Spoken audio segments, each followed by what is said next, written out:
Are we sitting comfortably? Are the lights turned down low, and the shadows lengthening in the room? Are the curtains closed? And are the doors locked? Good. Then let us begin.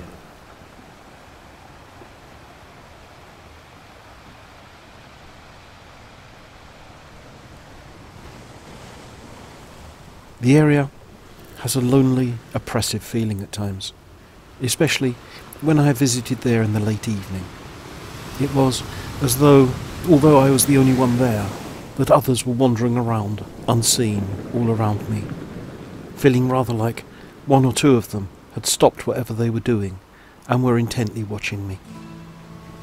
I've always wondered whether there were any spirits still in residence at this lonely spot, possibly that of Colonel Hutchinson himself, who ended his days in this dark, damp and miserable prison, or of one of the miserable half-starved guards, or of another prisoner in the castle who died there.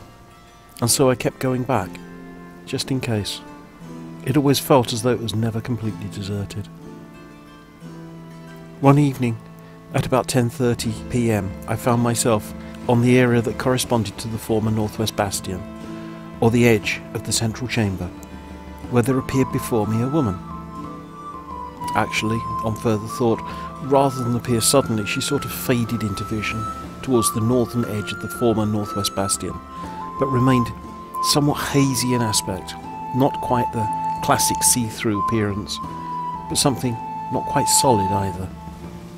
She appeared very sad and very self-absorbed, and she was accompanied by two, or perhaps four, more indistinct men wearing tunics with reddish sleeves, and they were all carrying swords or pikes.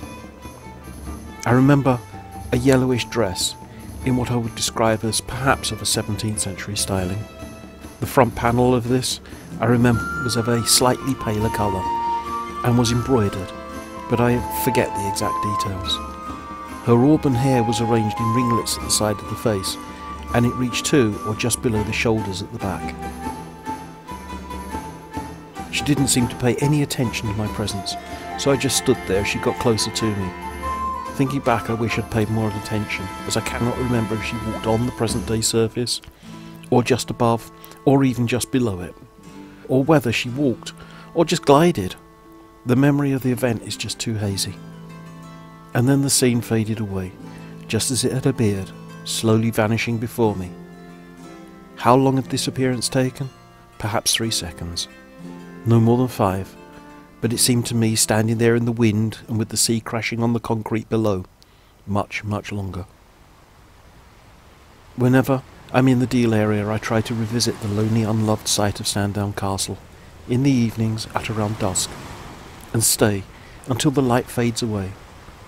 And I stand, or sit, quietly listening to the sea rage and the seagulls cry. But nothing of a paranormal nature has occurred on any of these subsequent visits to the ruin. But I remain hopeful and return there again and again, just in case.